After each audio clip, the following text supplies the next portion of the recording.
রাম জন্মভূমি তীর্থক্ষেত্র ট্রাস্টকে তথ্যের অধিকার আইনের আওতায় আনার দাবি জানিয়েছেন সিপিআইএমের রাজ্যসভার দলনেতা জন বিট্রাস। তার বক্তব্য, যেহেতু এই ট্রাস্টটি সরকারি পদক্ষেপের মাধ্যমে গঠিত হয়েছে, তাই এর কার্যকলাপ ও আর্থিক লেনদেনের স্বচ্ছতা নিশ্চিত করতে আরটিআই আইন প্রযোজ্য হওয়া উচিত। জন বিট্রাস বলেন, জনসাধারণের অনুদান, সম্পদের ব্যবহার এবং প্রশাসনিক সিদ্ধান্ত সম্পর্কে মানুষের জানার অধিকার রয়েছে। তার দাবি, সরকারি উদ্যোগে গঠিত এবং জনস্বার্থের সঙ্গে প্রত্যক্ষভাবে যুক্ত কোনো সংস্থাকে স্বচ্ছতা নীতির বাইরে রাখা উচিত নয়। তাই রাম জন্মভূমি তীর্থক্ষেত্র ট্রাস্টকে আরটিআই এর আওতায় এনে জবাবদিহিতা নিশ্চিত করা প্রয়োজন রয়েছে। সিপিআইএম এর পক্ষ থেকে আরও বলা হয়েছে, দেশের গণতান্ত্রিক কাঠামোর স্বচ্ছতা জবাবদিহিতা অত্যন্ত গুরুত্বপূর্ণ।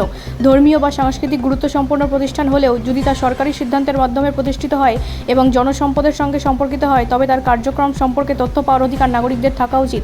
অন্যদিকে বিষয়টি নিয়ে এখন রাম জন্মভূমি তীর্থক্ষেত্র ট্রাস্টের পক্ষ থেকে আনুষ্ঠানিক কোনো প্রতিক্রিয়া জানানো হয়নি। অতীতেও ট্রাস্টকে আরটিআই এর আওতায় আনার প্রশ্নে বিভিন্ন মহলে বিতর্ক দেখা দিয়েছে। আইন বিশেষজ্ঞদের একাংশের মতে, কোনো সংস্থা আরটিআই আইনের আওতায় পড়বে কিনা তা নির্ভর করে তার গঠন, অর্থায়ন এবং সরকারি নিয়ন্ত্রণের মাত্রার ওপর। রাজনৈতিক মহলের মতে, জন বিট্রাসের এই দাবি নতুন করে স্বচ্ছতা, জবাবদিহিতা এবং জনস্বার্থে তথ্য প্রাপ্তির অধিকার নিয়ে জাতীয় স্তরে বিতর্ককে উস্কে দিতে পারে। ব্যুরো রিপোর্ট, রাষ্ট্রীয় প্রসার বাংলা।